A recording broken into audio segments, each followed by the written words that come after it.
Well, in Joshua's case, he started Delicious when he was working somewhere else, and it was a side project.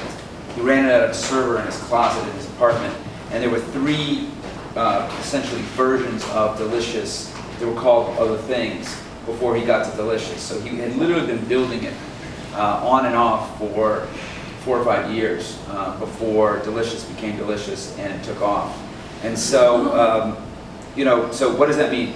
Somebody who is actually capable of single-handedly, not building one, but 4 separate web services. Somebody who was honest enough with himself to kill off 3 of them before he got to the 4th one, and somebody who was literally running the whole thing from a closet in his apartment.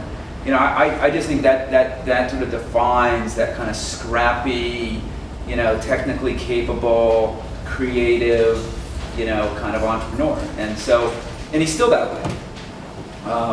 And he didn't, lose that, when he made a bunch of money selling Delicious. So that's why we were comfortable backing him. But we, would recognize that same characteristic in somebody who walked into our office off the street.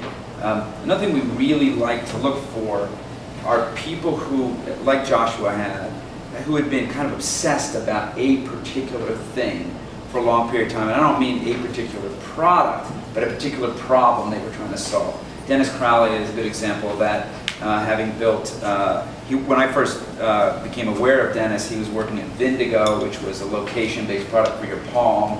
Then he went to ITP, coming out of ITP, built Dodgeball, sold Dodgeball, worked on a bunch of stuff at Google, left Google and started Foursquare. But every single one of those projects were more or less the same kind of product, trying to solve the same kind of problem, just through different, kind of approaches, different feature sets.